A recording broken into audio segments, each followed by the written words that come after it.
The stars had never seemed so cold to Admiral Sarah Okonkwo as they did now, staring through the view screen of the UNS Defiant. Somewhere out there, beyond the endless black, her daughter was celebrating her 8th birthday on New Vancouver Colony. Sarah had promised to be there. She had promised a lot of things before the distress signal came through. The Zetherian fleet had appeared without warning 3 days ago. 200 ships, each one larger than anything humanity had ever built, emerged from faster-than-light travel at the edge of the New Vancouver system. The colony administrator had tried to communicate, to explain that humans meant no harm, that they were simply settlers looking for a new home among the stars. The Zetherians had responded with a single message that the translators had struggled to interpret: submit or be cleansed. Sarah had seen the footage. Every human in the Sol system had seen it. The Zetherian ships were beautiful in a way that made her stomach turn. Sleek, organic curves covered in what looked like ceremonial markings. They moved through space like dancers, formations precise and elegant. When the colony's defense satellites had activated automatically, the Zetherians had taken it as an act of war. The bombardment had lasted 6 hours. The Zetherians didn't target the colony directly. Instead, they destroyed infrastructure with surgical precision: power stations, water treatment facilities, communications arrays. They were making a point. They were showing the humans what would come next if they didn't surrender. That's when Earth had scrambled the first expeditionary fleet. 47 ships. Everything humanity could spare from the Sol system's defense grid. Ships that had been designed for asteroid mining, retrofitted with weapons, patrol vessels that had never fired a shot in anger. And the Defiant, Sarah's flagship, a heavy cruiser that represented humanity's best attempt at a warship. It wasn't enough. Sarah knew it wasn't enough, but it was what they had. The journey to New Vancouver had taken 16 days at maximum burn. 16 days of drilling her crews, 16 days of watching young men and women who had joined the Navy, thinking they'd spend their careers mapping distant nebulas prepare for actual combat. 16 days of ignoring the fact that her daughter was down there, probably terrified, definitely wondering why her mother had broken another promise. "Admiral, we're approaching the system perimeter," Commander James Wu said from the tactical station.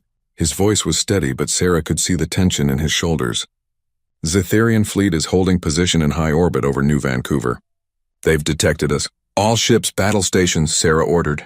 Her voice echoed through the fleet-wide channel. "Remember your training. Remember why we're here. Those are our people down there. Our families. Our future. We don't have to win. We just have to make them bleed enough that they leave." The Zetherian response came quickly. Their fleet began to shift, those elegant formations rearranging into something that looked almost like a flower. Blooming, beautiful, deadly. Formation designed for overwhelming inferior opponents, with minimal casualties. Because that's what they thought this was. A show of force against primitives who didn't understand how warfare worked in civilized space. Sarah pulled up the tactical display. 200 Zetherian ships versus 47 human vessels. The computer helpfully calculated their odds of victory at less than 2%. She dismissed the calculation with a wave of her hand. "Woo, status on the surprise packages. Loaded and ready, Admiral. Engineering says the reactors are running hot, but they'll hold. Good. Weapons, I want targeting solutions on their command ships. Navigation. Plot us a course straight through their center formation." There was a moment of silence on the bridge. Lieutenant Sarah Chen at navigation turned in her seat, her eyes wide. "Through their formation, Admiral. The crossfire will be exactly what we want," Sarah interrupted. "They're used to enemies who fight by their rules. Distance, maneuver, elegant tactical exchanges. We're going to drive a knife right into their heart and twist." The Zetherians broadcast again. The translator rendered it as "unknown fleet. You have entered a pacified zone. Withdraw immediately or be classified as hostile combatants requiring elimination." Sarah opened a channel. She spoke slowly, clearly, making sure the translators would get every word. "This is Admiral Sarah Okonkwo of the United Nations 1st Expeditionary Fleet. You attacked our colony.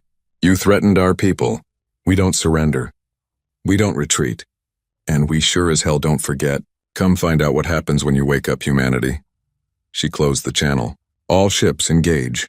The 1st Expeditionary Fleet accelerated, not the cautious approach of ships expecting a long engagement. "Full burn. Maximum velocity. The Zetherians seemed confused by this. Their formations held, elegant and proper, waiting for the humans to slow down and engage at a respectful distance. The humans didn't slow down. The Defiant led the charge, 46 ships behind her in a wedge formation that would have made any naval tactician from Earth's oceans proud. The Zetherians opened fire at maximum range. Their weapons were sophisticated. Particle beams that could carve through armor like butter, missiles that maneuvered with impossible precision. Human ships started dying immediately.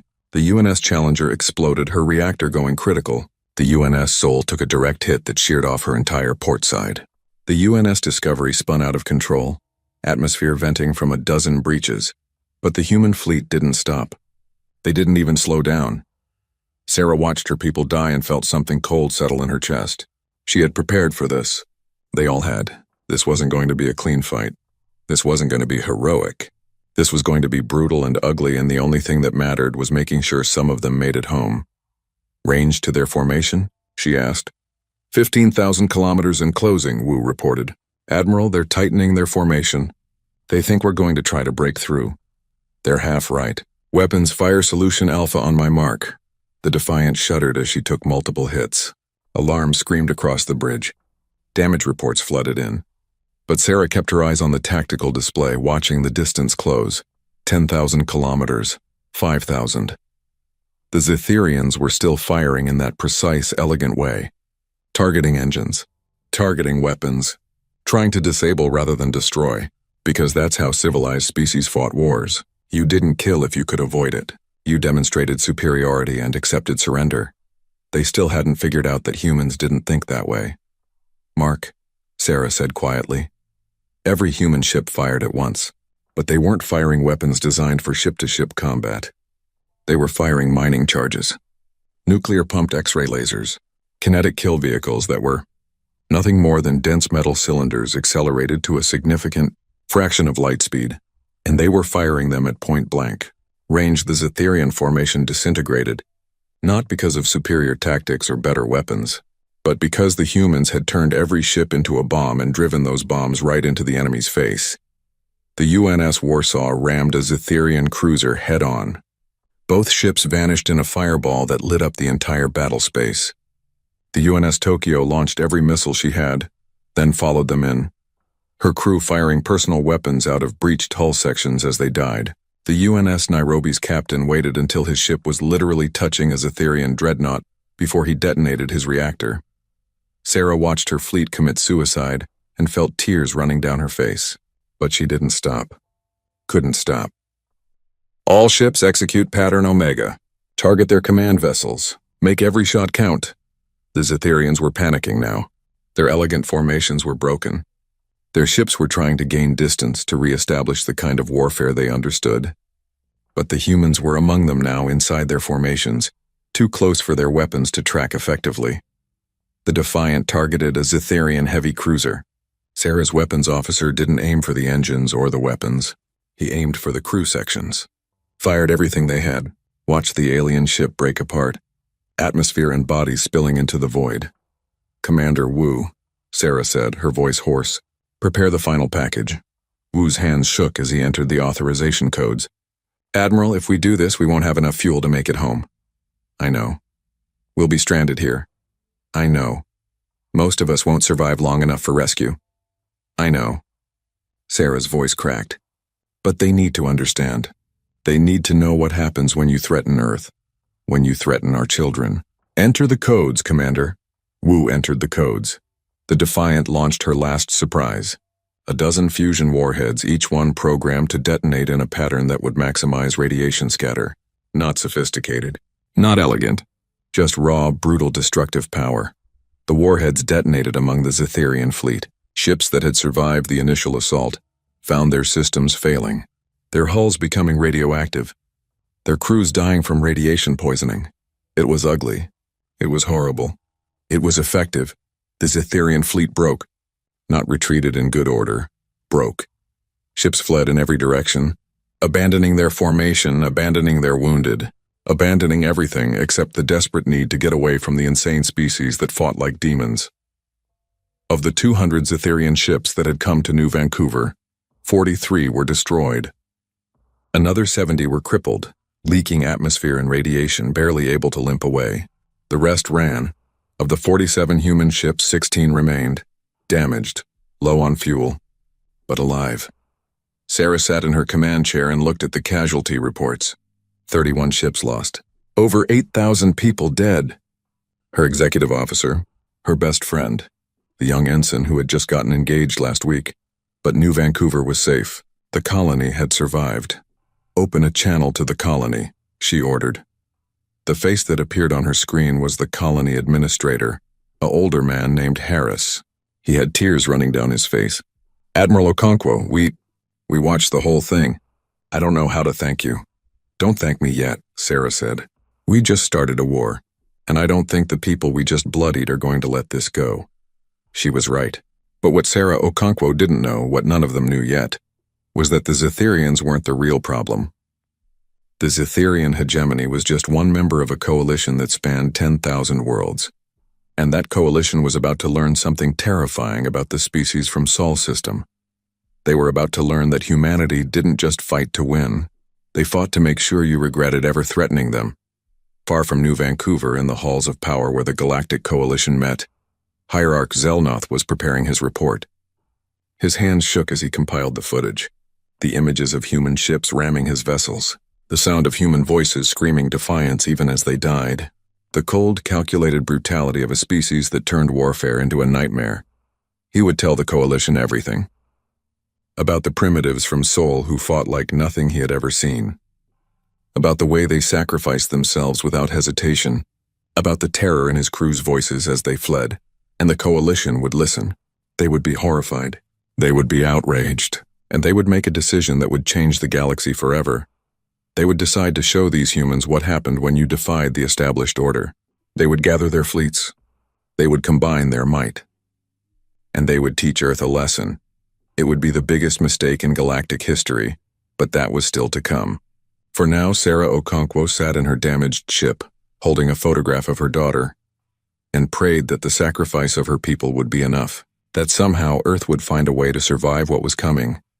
Because she knew deep in her bones that this was just the beginning. The Zetherians would be back, and they wouldn't come alone. The Senate chamber of the Galactic Coalition had stood for 12,000 years. Built from crystal mined from the core of a dead star, it reflected the light of 100 suns, each one representing a member species.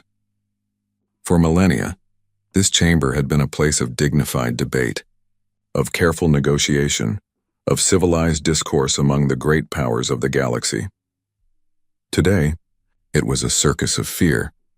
Counselor Vryn of the Keleth Collective stood at her podium, watching her fellow representatives shout at each other across the chamber floor. Her species was old, cautious, blessed with long memory and longer foresight. She had voted against the Zetherian expedition to Sol space. She had warned them that first contact with an unknown species required patience and careful study. Nobody had listened. And now they were all paying the price. Order! The Speaker of the Senate, a massive crystalline being named Harmonious Chord, let out a sonic pulse that rattled the chamber. "We will have order, or I will clear this chamber." The shouting died down to angry muttering. Vryn watched as Hierarch Zelnoth made his way to the central platform. The Zetherian looked like he had aged a decade in the month since the Battle of New Vancouver. His ceremonial robes hung loose on his frame. His eyes, usually bright with confidence, were haunted. "Honored members," Zelnoth began, his voice barely audible even with the chamber's amplification. "I have completed my report on the engagement with the species identifying themselves as humans from the Sol system." He activated the holographic display. The Senate fell silent as images filled the air above them. Ships ramming each other. Nuclear explosions. Human vessels literally tearing themselves apart to damage Zetherian craft. "As you can see," Zelnoth continued, "these humans do not fight according to any recognized conventions of warfare. They do not signal their intent to disengage. They do not accept surrender protocols. They do not distinguish between acceptable and unacceptable levels of casualties." Senator Crix of the Horvath Empire leaned forward. "The Horvath were warriors by nature, proud of their military traditions. Surely you're exaggerating. No sapient species wages total war. It's economically inefficient, socially destructive. There are rules. They don't care about rules. Zelnoth's voice cracked. I watched them ram my ships. I watched them detonate their own reactors just to take one of ours with them. I listened to their communications. They were singing, Senator. Singing as they died. The chamber erupted again. Vryn closed her eyes, feeling the weight of what was coming. Fear made people stupid. Fear made them lash out. And there was a lot of fear in this room. How many ships did they have? Someone called out. 47, Zelnoth replied. Against our ceremonial fleet of 200. And they won? They didn't win. They survived. But they destroyed 43 of our vessels and crippled 70 more. With 47 ships, the chamber went quiet. Vryn could see the calculations happening behind every representative's eyes. 47 primitive ships had gutted a Zetherian ceremonial fleet. What could they do with a real military force? We need to know their strength, Admiral Vexnor of the Krail Dominion announced. The Krail were the Coalition's primary military power. Their fleet's the largest and most advanced. How many ships do these humans have? Our intelligence suggests very few, Zelnoth said. They are a young species. They have only achieved interstellar travel within the last century. We estimate they have perhaps 2, maybe 3 deep space fleets total. 3 fleets, Vexnor mused.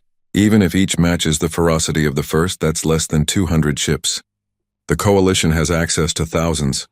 Then we crush them, Senator Crix declared, slamming his fist on his podium. We show these primitives what happens when you defy the established order. We gather a combined fleet from 12 member species. We go to their homeworld, and we make them surrender.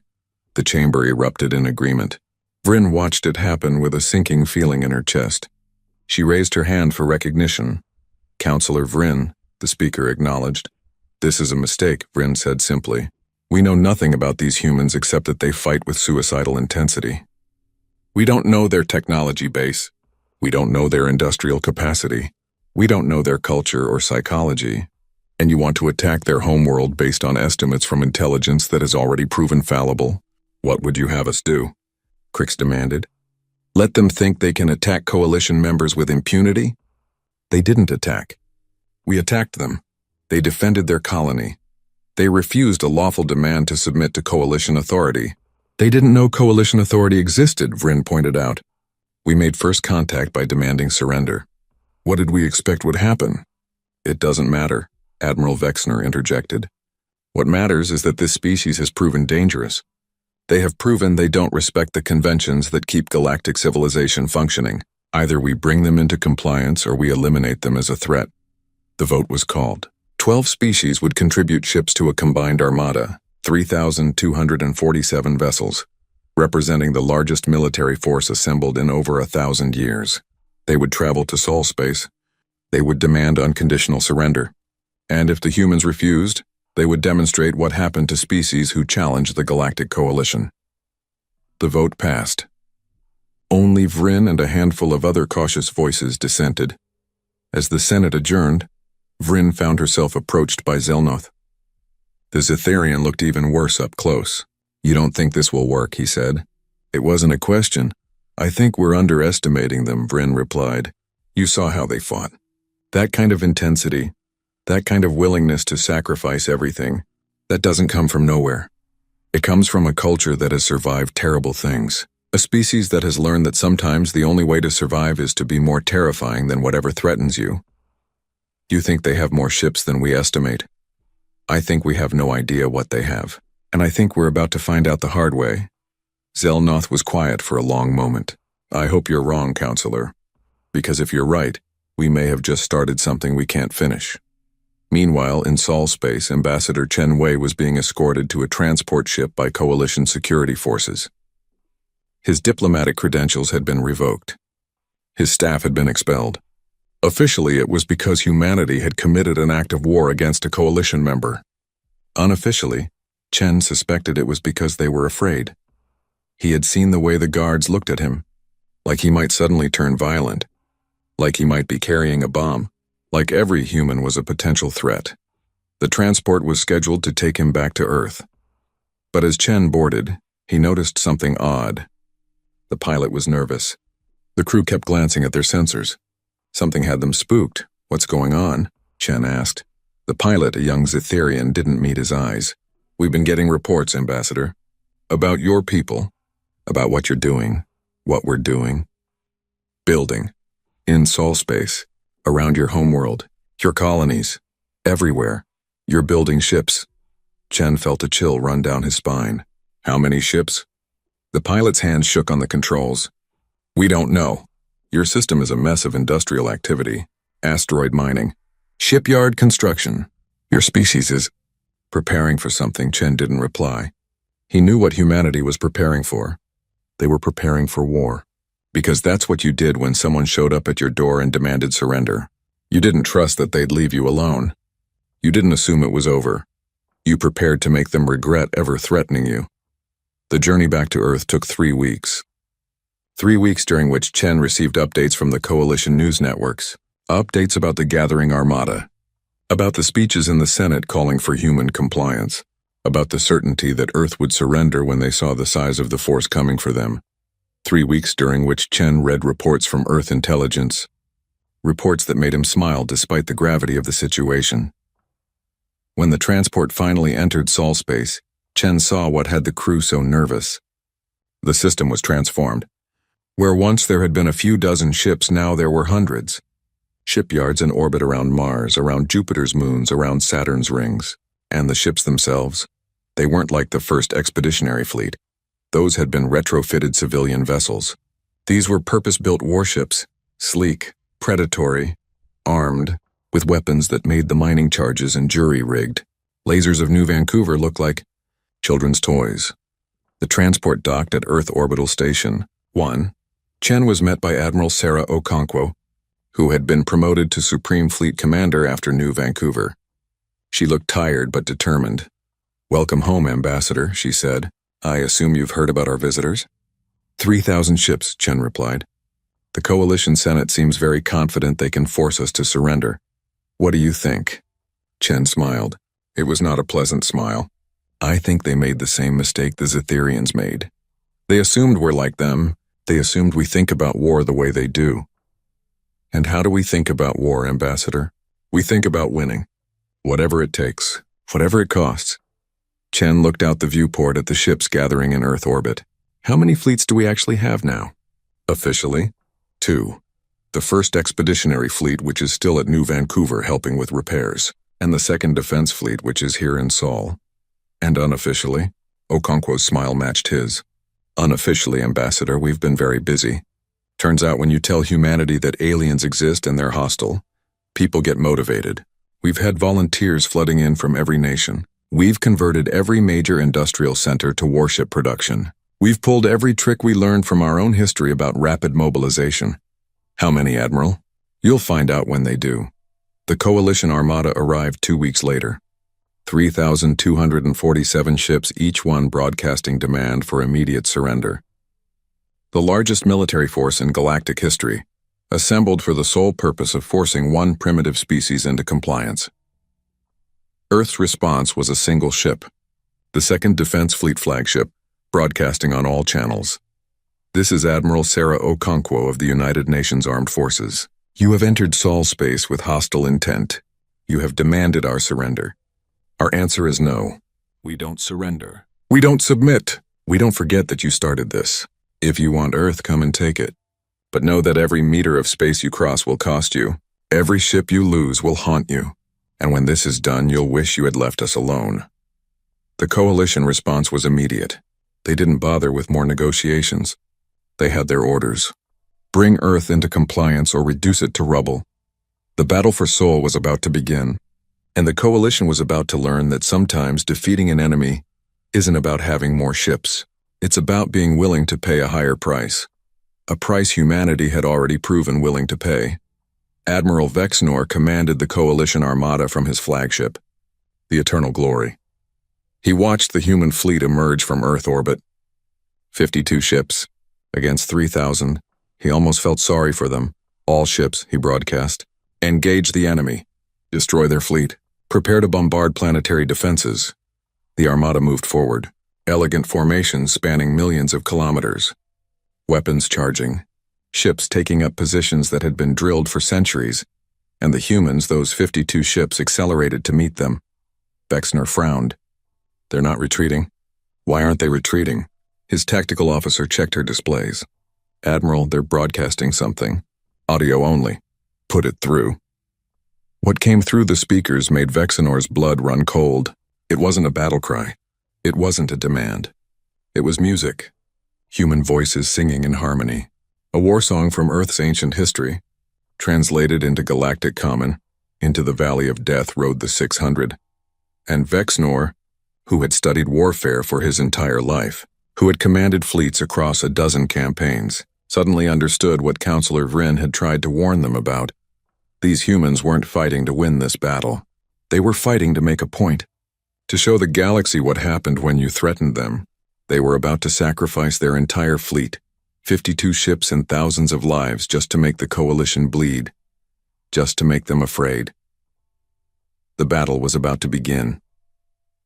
The Second Defense Fleet had been built for one purpose, to buy time. Every person aboard every ship knew this. They knew the odds. They knew the mathematics of 3,000 versus 52. They knew they were going to die. They sang anyway. Captain Rodriguez of the UNS Indomitable watched the Coalition Armada on his tactical display. It looked like a swarm of locusts, each ship represented by a glowing dot. There were so many dots that they seemed to form a solid wall across his screen. Weapons status? He asked. All systems green, Captain. The new missile pods are loaded. The railguns are charged. And the surprise packages are ready. Rodriguez allowed himself a small smile. The Second Defense Fleet wasn't just 52 ships. It was 52 ships equipped with technology that humanity had developed in the frantic months since New Vancouver. Technology that the Coalition didn't know about. Technology that Earth hoped would even the odds, at least a little. Navigation, take us into Neptune's orbit. Let's use the planet's gravity well to our advantage. The Second Fleet moved as one, their formation tight and precise. Behind them, Neptune hung like a blue jewel, its methane atmosphere swirling in eternal storms. The Coalition fleet followed, confident in their overwhelming numbers. Admiral Vexenor watched the humans position themselves near the gas giant. Clever, he admitted. They're hoping we won't risk firing heavy weapons near a planetary body. They think we'll be cautious. His tactical officer nodded. Should we halt our advance and engage at range? No, they want us to be cautious. They want a delay. I want this over quickly. All ships maintain course. Prepare to overwhelm them with a single decisive strike. The Coalition fleet pressed forward. When they reached weapon range, the sky lit up with energy fire. Thousands of particle beams and plasma bolts lanced toward the human formation. The humans scattered, their ships moving with desperate speed to avoid the barrage. The UNS Seoul took a direct hit and exploded. The UNS Cairo's engines failed, leaving her drifting. The UNS Mumbai broke in half, her crew compartments venting into space. But the surviving ships didn't retreat. Instead, they activated systems the Coalition had never seen before. Admiral, Vexenor's sensor officer called out, I'm detecting massive power spikes from multiple human vessels. They're launching something. The somethings were missiles, but not ordinary missiles. These were weapons that used artificial intelligence to guide themselves. Each missile learned from every evasion attempt, adapting its trajectory in real time. Where a normal missile could be fooled by countermeasures, these couldn't. The Coalition fleet's point defense systems opened fire. They destroyed hundreds of missiles, but hundreds more got through. And when they hit, they didn't just explode. They released payloads of smaller submunitions that spread across the Coalition formation like a virus. Damage reports coming in from multiple ships, Vexenor's communications officer reported. The submunitions are attaching to hulls and burning through armor. Ships are reporting systems failures across their networks. How many ships have been hit? Over 400, Admiral. No total losses yet, but significant damage. Vexenor felt a flicker of respect for the human tactics. They couldn't destroy Coalition ships easily, so they were crippling them, making them liabilities that would require rescue and repair, forcing the Coalition to divert resources to help damaged vessels. All ships intensify fire. I want those human vessels destroyed now. The Coalition pressed their attack.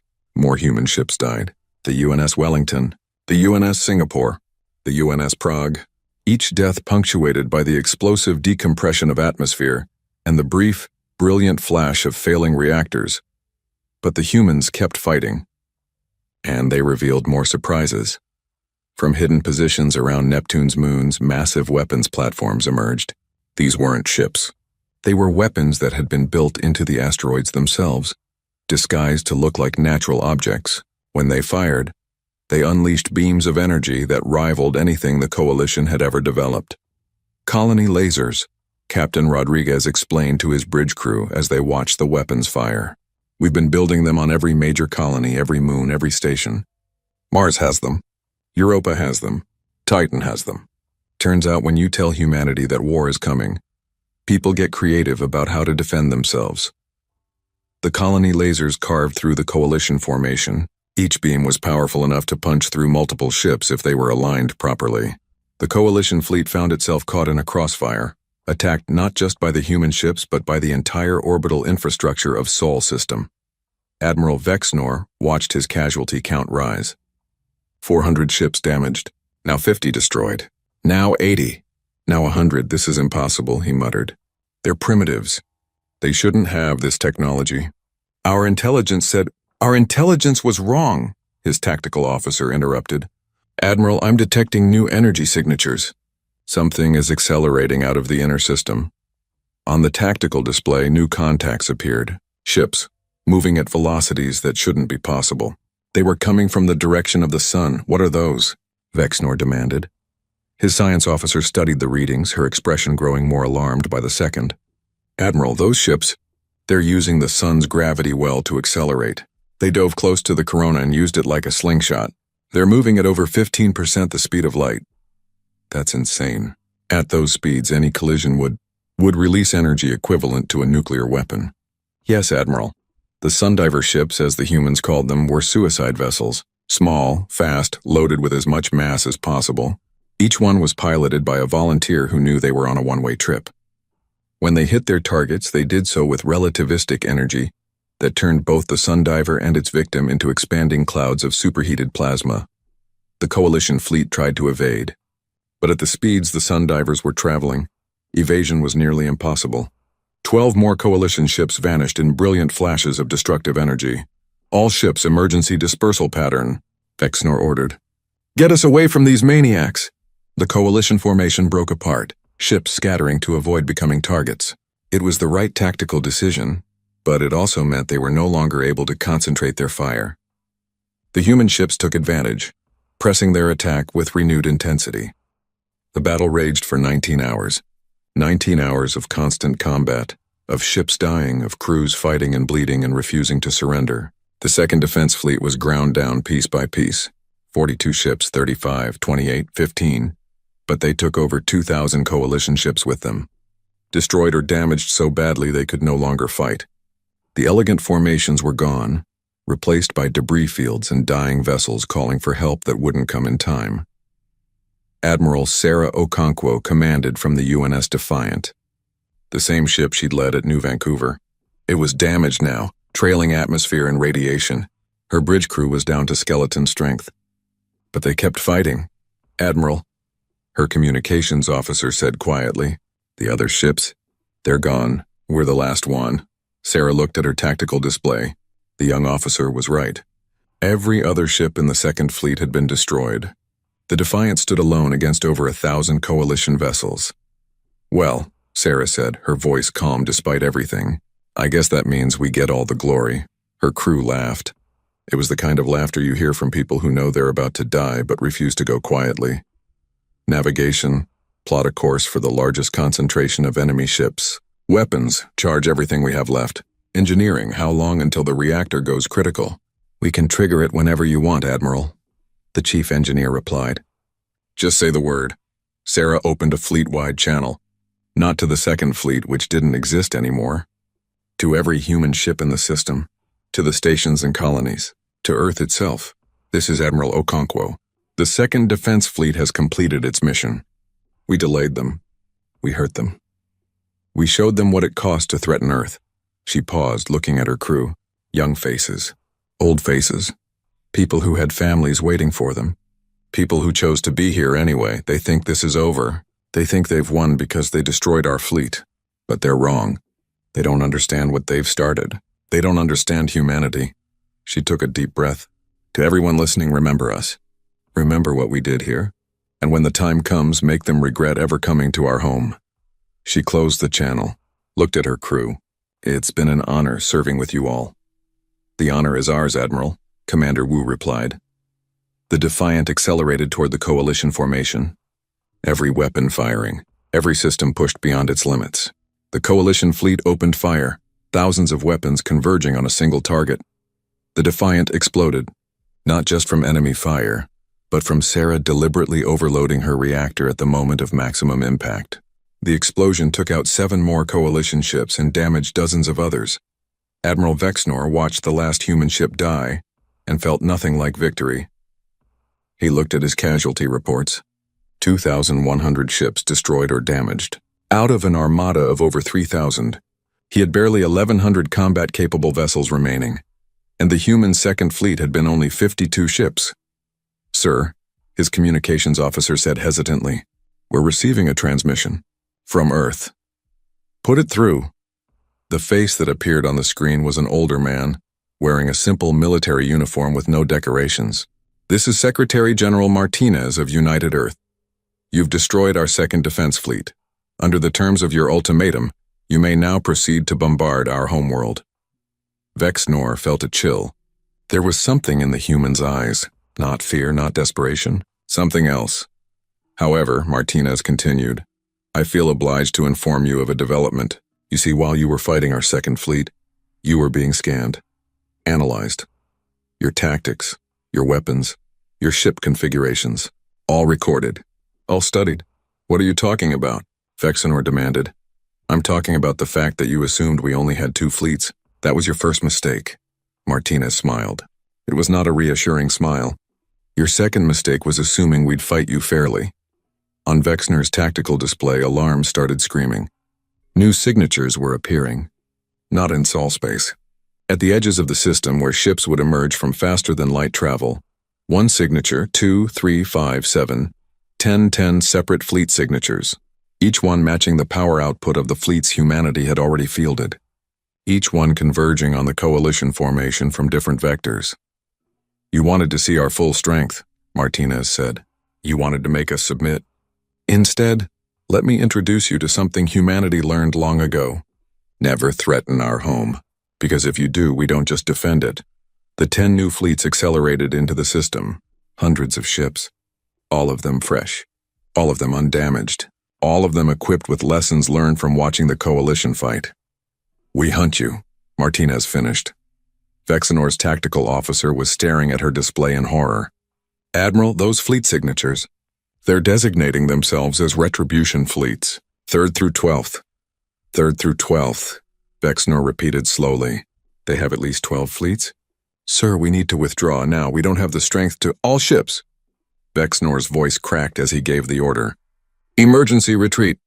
Get us out of this system." But as the Coalition fleet tried to disengage, they discovered humanity's final surprise. The human ships activated FTL interdiction fields, technology the Coalition didn't know humans possessed, technology that made it impossible to enter faster-than-light travel while within the field's radius. They were trapped. 1,000 battered Coalition ships caught in Sol space, with 10 fresh human fleets closing in from all sides. In the Coalition Senate, Councillor Vryn watched the tactical feeds with a sick certainty that she'd been right. They had underestimated humanity. They had assumed the primitives would fight like civilized species. Instead, the humans had done what they'd always done throughout their violent history.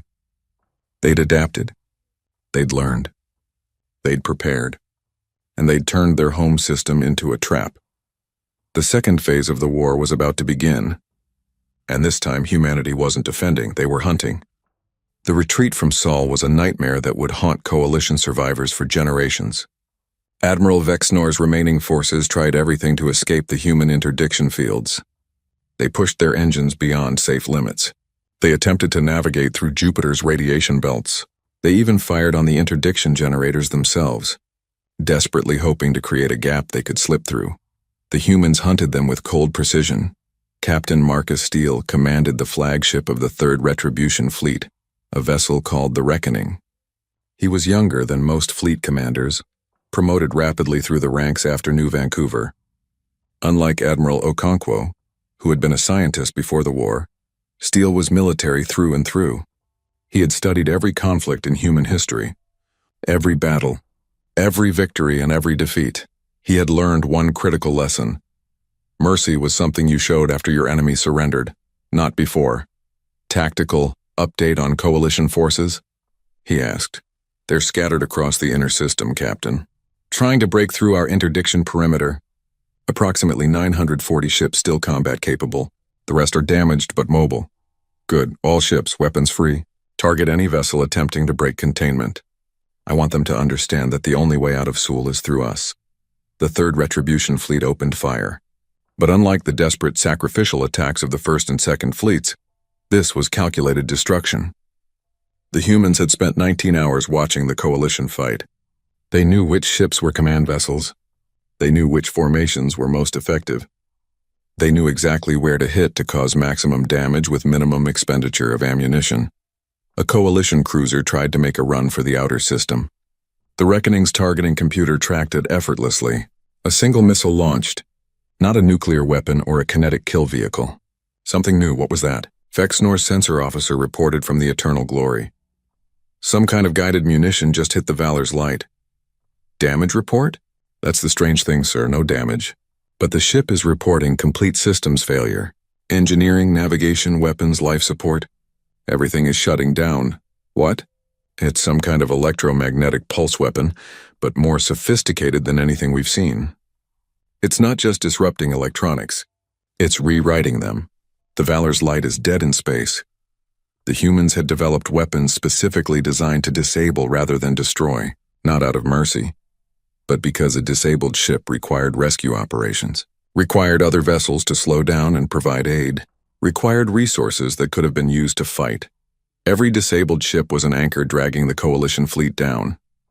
This is impossible, Vexnor muttered, watching his forces being systematically dismantled. How did they develop this technology so quickly? They're supposed to be primitives. His communications officer looked up from her console, her face pale. Admiral, I've been monitoring human transmissions. I think we need to listen to this. She put the transmission on speakers. It was a conversation between 2 human ships, talking casually about their tactics. Reckoning, this is vengeance. We've disabled 3 more coalition cruisers in Sector 7. Their formations are fragmenting nicely. Copy that, Vengeance. Remember, we're not trying to kill them all. We're trying to make sure they understand what happens when you threaten Earth. Let some of them survive. Let them run home and tell everyone what they saw. Understood. Make them afraid. Exactly. Make them so afraid that no one ever considers attacking humanity again. Vexnor felt ice in his veins. The humans weren't just defending themselves. They were crafting a narrative, creating a legend of terror that would spread across the galaxy. Every ship that escaped would carry stories of human ruthlessness, of their impossible technology, of their refusal to show mercy or accept surrender. Sir, his tactical officer interrupted, the interdiction fields are weakening. We might have a chance to— It's a trap, Vexnor said quietly. They're letting us think we can escape. They want us to run, to scatter, so they can hunt us down separately. He was right. As coalition ships desperately fled toward the weakening interdiction fields, the human retribution fleets pursued. Not in a mass formation, but in coordinated hunter-killer groups, small squadrons that could isolate and destroy individual coalition vessels before help could arrive. The running battle lasted 6 days. 6 days of coalition ships trying to reach the edge of the system. 6 days of human vessels appearing from nowhere, striking and vanishing. 6 days of watching the casualty count rise. By the time the surviving coalition forces finally broke free and entered FTL, they had lost 400 more ships. Less than 600 vessels remained from an armada that had numbered over 3,000. But the coalition's nightmare was just beginning. In the halls of the Galactic Senate, Hierarch Zelnoth was desperately trying to analyze captured human data. His team had recovered fragments of communications, technical manuals, even some intact computer systems from destroyed human ships. What they found made no sense. This can't be right, his chief analyst said, staring at a holographic display. According to this, humans don't have 12 fleets. They have 47. The room went silent. That's impossible, Zelnoth said. Our intelligence estimated 3 fleets, maybe 5 at most. How could we have been so wrong? Because they lied to us, sir. Or more accurately, they let us believe what we wanted to believe. Look at this. The analyst pulled up a document. This is a human military organizational chart. They have fleet designations for every major colony, every industrial center, every significant population hub. Each one maintains its own defensive force. The 1st Expeditionary Fleet at New Vancouver, the 2nd Defense Fleet at Earth, and then there are retribution fleets, offense-oriented forces designed specifically for attacking enemy territory. 47 fleets, Zelnoth repeated. His hands were shaking. We've only encountered 12. Where are the rest? That's what terrifies me, sir. I don't know. Counselor Vryn arrived at Zelnoth's research facility shortly after receiving his emergency summons. She found him staring at a star map with a look of absolute horror. Show me, she said simply. Zelnoth activated the display. Red markers appeared across known space. Not in Coalition territory, not yet, but positioned at key locations that would allow rapid strikes against Coalition. Worlds of Humanity chose to launch an offensive. These are the fleet positions we've confirmed through signal. Intercepts and sensor readings, Zelnoth explained. 3rd through 12th Retribution fleets are still in Sol space, hunting down our survivors. But fleets 13 through 24 have been detected here, here, and here. He pointed to positions along major trade routes. They're not defending. They're positioning for invasion. And the other 23 fleets? We don't know. They could be anywhere, hidden in asteroid fields, lurking in nebulas, waiting. Vryn studied the map silently. You were the one who engaged them first, who destroyed their colony infrastructure. What did you expect would happen? I expected them to surrender, to see our superior numbers and accept Coalition authority. That's how every other species has responded for 10,000 years. Every other species was part of galactic civilization. They understood the rules. They knew that conflicts were resolved through negotiation and limited warfare. Vryn turned to face him. Humanity doesn't know those rules. Or more accurately, they know them and they've rejected them. They've looked at how we fight and decided that our way is inefficient. Inefficient? Think about it. We conduct warfare to minimize casualties and economic damage. We have rules about acceptable targets, protocols for surrender, conventions about treatment of prisoners, all designed to make war civilized. And what's wrong with that? Nothing if both sides agree to the rules. But humanity never agreed. They fight the way they've always fought throughout their history. Totawa. Complete commitment. Absolute victory or absolute destruction. And right now they're teaching us what that looks like. An emergency alert interrupted their conversation. Coalition forces at the Kresh sector were under attack. Not from human ships. From something worse.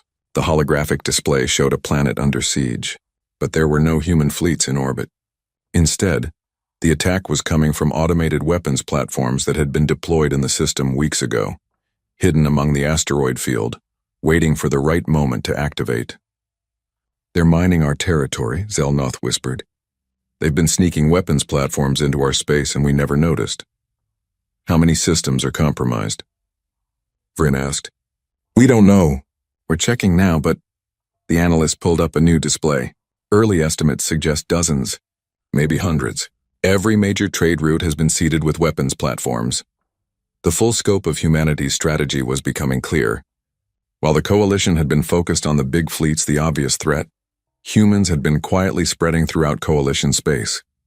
Small ships disguised as merchant vessels or science expeditions had been placing weapons and sensors in strategic locations. When the war began, those dormant systems activated. Now Coalition forces couldn't move without risking ambush from weapons they couldn't locate and couldn't predict. This is brilliant, Vryn said softly. Terrifying, but brilliant. They turned our entire territory into a battlefield without us even realizing it. What do? Zelnoth asked. The only thing we can do. We prepare a peace delegation and pray that humanity is willing to negotiate. But as they prepared for peace, humanity was preparing for something else entirely. In Sol space, Captain Steele was receiving new orders. Orders that made him smile despite the gravity of the situation. All fleet commanders, he broadcast. Terra Command has given us the green light. Rules of engagement are now unrestricted. We are authorized to pursue Coalition forces into their territory and conduct offensive operations against military targets. His executive officer looked concerned. Sir, doesn't that mean we're starting a war of conquest? No, Commander. We're finishing the war they started. There's a difference. What difference? Steele pulled up a tactical map showing coalition space. Thousands of systems, billions of inhabitants, an empire that had stood for millennia. The difference is that when this is over, they're going to remember what happened when they threatened Earth. And they're never going to make that mistake again. The Retribution fleets departed Sol space. 10 fleets, each one heading to a different sector of coalition territory. Their orders were clear. Destroy military targets, avoid civilian casualties where possible, but above all demonstrate humanity's capacity for warfare. Show them what it meant to fight a species that had survived extinction events, world wars, nuclear arsenals, and genetic plagues. A species that had looked at the cold equations of galactic warfare and decided the equations were wrong. As the human fleets entered coalition space, encrypted transmissions began spreading through the galactic networks. Images of Earth's orbital defenses, videos of human ships in combat, technical specifications that showed capabilities far beyond what anyone had estimated, and one message repeated over and over in every known language. We gave you one chance to leave us alone. You refused. Now you'll learn what humanity does to those who threaten our home. We're coming, and we won't stop until you understand that Earth is not to be touched. Ever. In her private chambers, Counselor Vryn watched the messages spread and felt the weight of history on her shoulders. She had tried to warn them, tried to make them understand that first contact required patience and wisdom. Instead, the coalition had approached humanity with arrogance and threats, and now they were reaping the consequences. She opened a secure channel to the Senate leadership. I'm requesting authorization to lead a peace delegation to Sol space. We need to end this before it's too late. Too late? The Senate Speaker replied. Counselor, you're overreacting. They may have advanced weapons, but they're still just one species. The coalition has 10,000 member worlds. We can mobilize. Mobilize what? Vryn interrupted. We sent 3,000 ships. They destroyed most of them with minimal losses. They have fleets we didn't know about. Technology we can't match, and most importantly, they have something we don't. What's that? The will to do whatever it takes to win. We fight according to rules. They fight to survive, and survival doesn't care about rules. The Senate was silent for a long moment. Your request is granted, Counselor. Assemble your delegation, and pray the humans are willing to listen. Vryn closed the channel and looked out at the stars. Somewhere out there, human ships were hunting coalition forces. Somewhere out there, the future of galactic civilization was being decided by a species that had never asked to be part of it. She just hoped there would be a galaxy left when it was all over. The siege of Zetheria lasted 14 days, not because humanity needed that long to break their defenses, but because they wanted to make a point. Every day human ships appeared in different orbital positions around the planet. Every day they destroyed another military installation with surgical precision. Weapon batteries, shipyards, command centers, always military targets, never civilian populations. The message was clear. We can destroy you whenever we want. We're choosing not to. Yet, Hierarch Zelnoth watched his homeworld being systematically stripped of its defenses and felt a despair he had never imagined possible. His people, who had been members of the Coalition for 8,000 years, were being humiliated by a species that had achieved space travel less than a century ago. Sir, his aide said quietly, the 13th Retribution Fleet is requesting communication. Put them through. The face that appeared on the screen was human, female, with dark skin and eyes that held no mercy. Hierarch Zelnoth, I am Admiral Kata of the 13th Retribution Fleet. I believe we've met before in a manner of speaking. Zelnoth recognized her.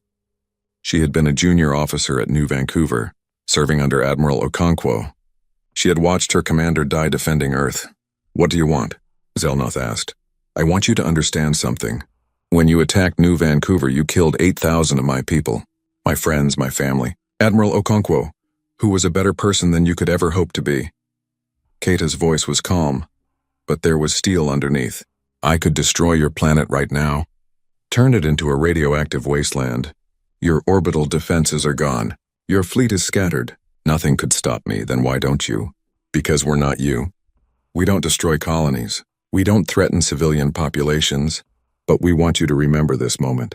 Remember that we had the power to end your civilization and chose mercy. Because the next time you think about attacking humanity, I want you to remember who showed restraint and who didn't." The transmission ended. Zelnoth stared at the blank screen, feeling something he hadn't felt since childhood. Shame.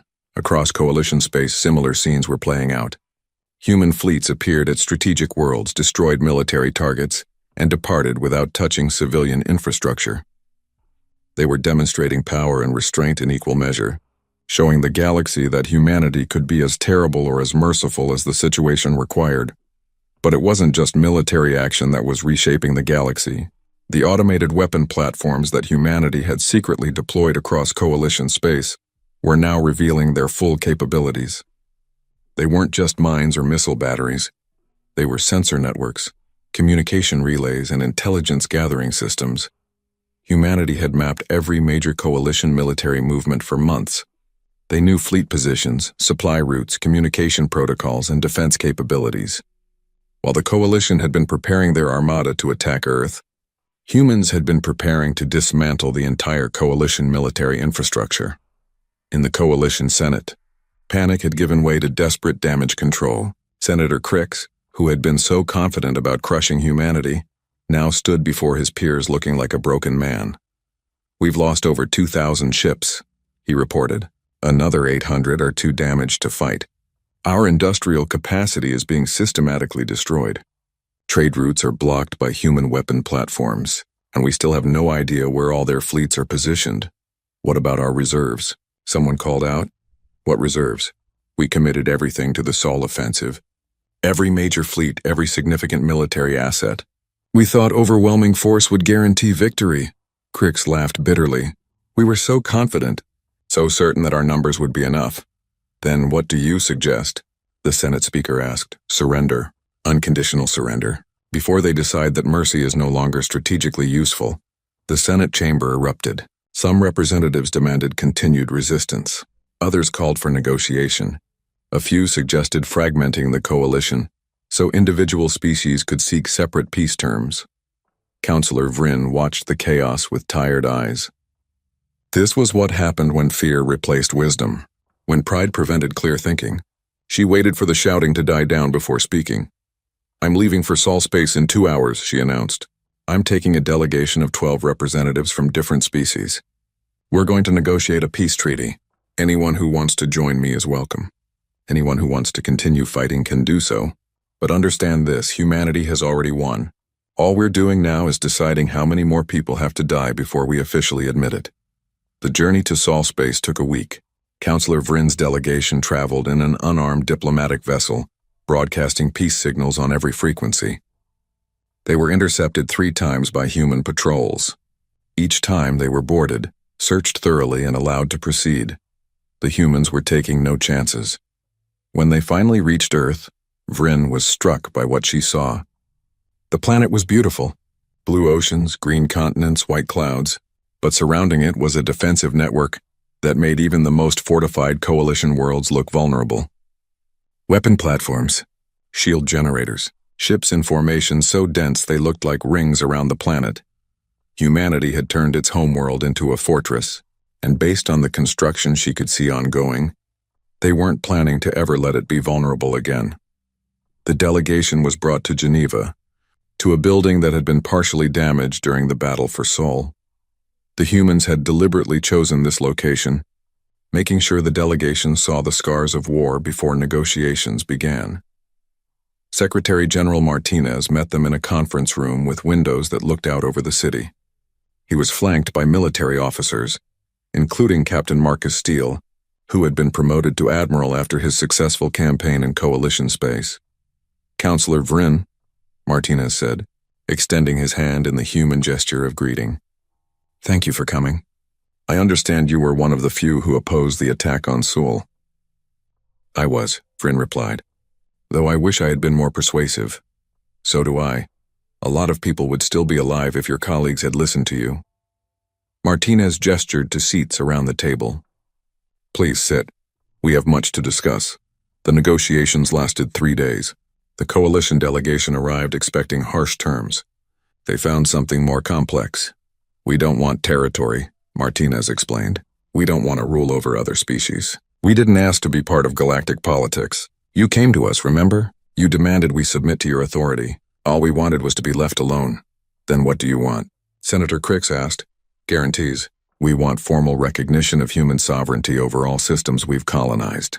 We want reparations for the damage done to New Vancouver and Seoul. We want full access to coalition technology and trade networks. And most importantly, we want permanent representation on the Galactic Council with veto power over any military actions. Veto power? Crix sputtered. That's absurd. No single species has that authority. Then maybe it's time that changed, Admiral Steele said coldly.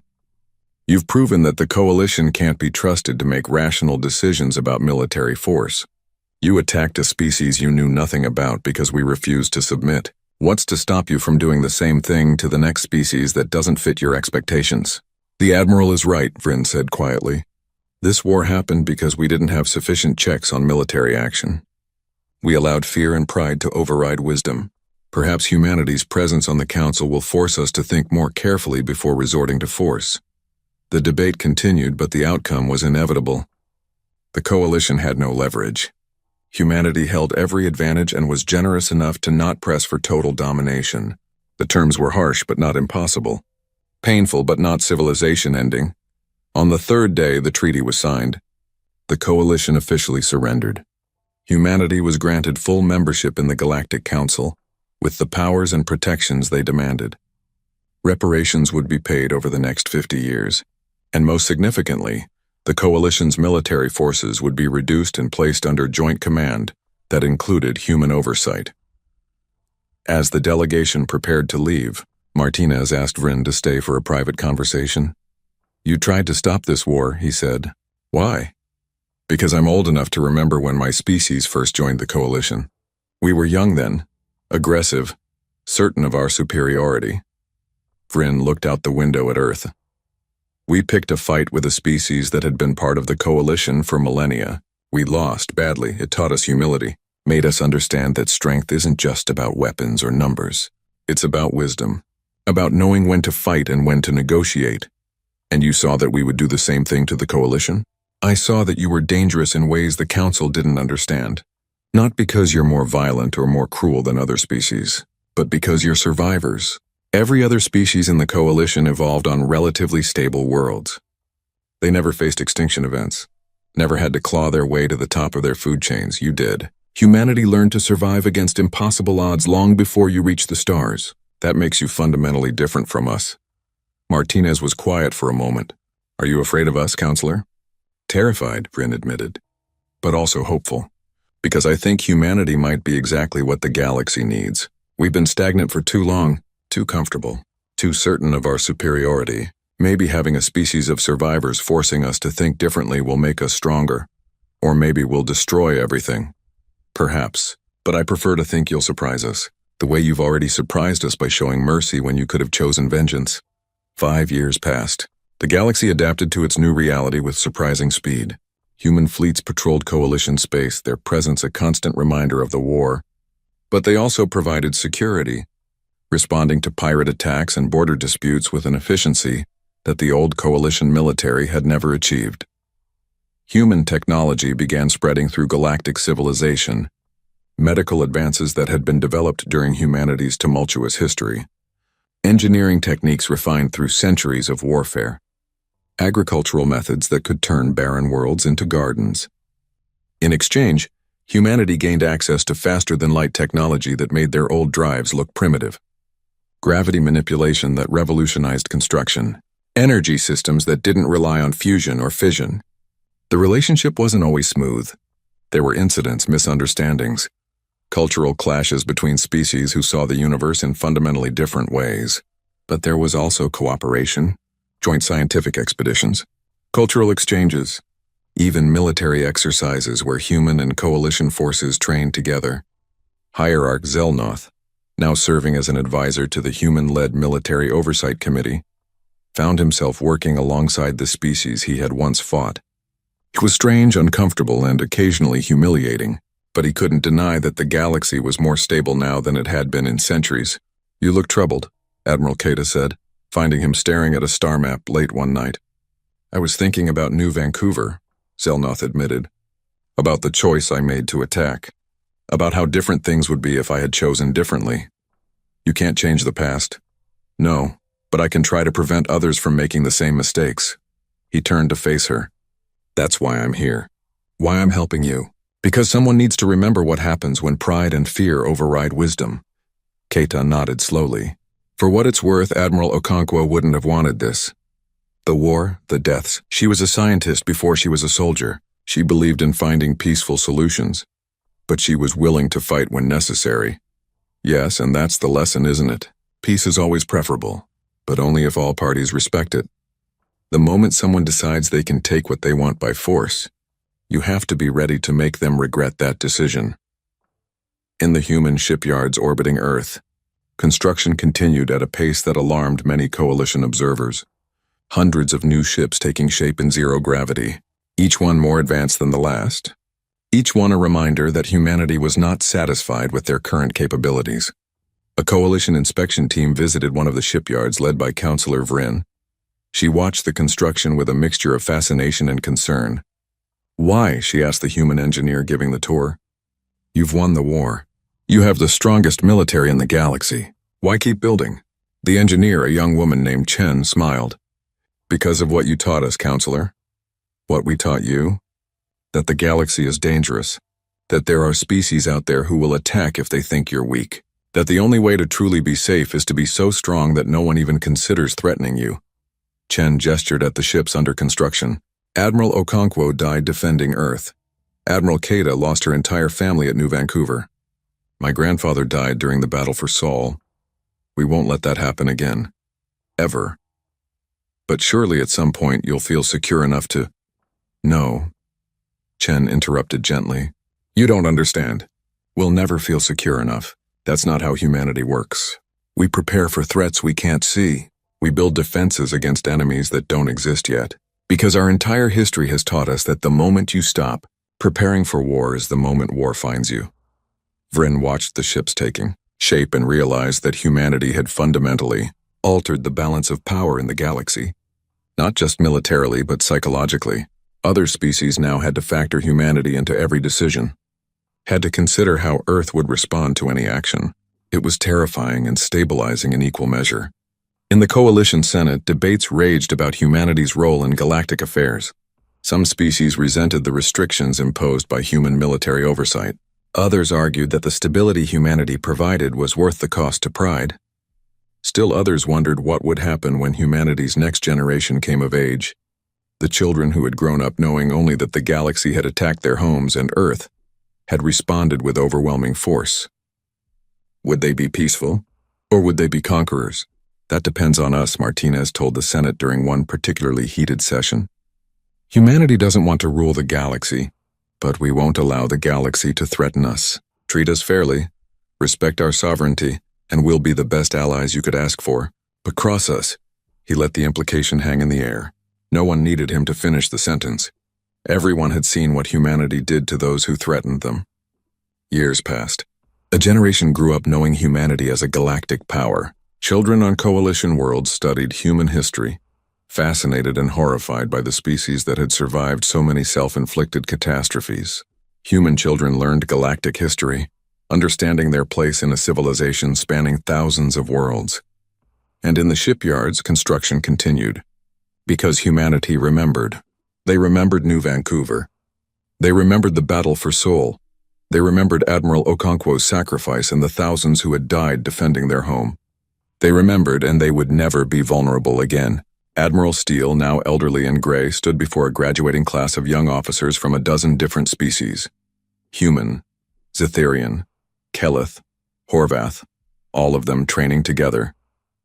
Learning to fight together, understanding that the galaxy was stronger when its peoples cooperated rather than competed. You represent the future, he told them. A future where we don't fight each other over territory or pride. Where we work together to face the real threats that exist in an uncertain galaxy. But never forget the lessons of the war. Never forget what happens when fear and arrogance replace wisdom and restraint. The young officers saluted. Some of them were the children of people who had fought at New Vancouver. Others were the children of those who had attacked Earth. All of them were determined to be better than their parents' generation. To build a galaxy where first contact didn't mean first conflict. It was a fragile hope, but it was hope nonetheless. And in the halls of power, in the quiet moments when the politicians and military leaders could be honest with themselves, they acknowledged a truth that none of them wanted to say aloud. The galaxy was better off with humanity in it, safer, more stable. The old coalition had been complacent, comfortable with its dominance. Humanity's arrival had forced everyone to be better, stronger, more careful. They had learned the lesson humanity had tried to teach from the beginning. Don't start fights you can't finish, and never ever threaten someone's home unless you're prepared for them to bring hell itself down on you. Earth endured, humanity thrived, and the galaxy learned to live with the species that had turned warfare into an art form, then chosen mercy when they could have chosen annihilation. It was the beginning of a new era, built on the ashes of the old, paid for with blood and sacrifice, but perhaps, just perhaps, it was an era that would be remembered not for the war that started it, but for the peace that followed. Time would tell.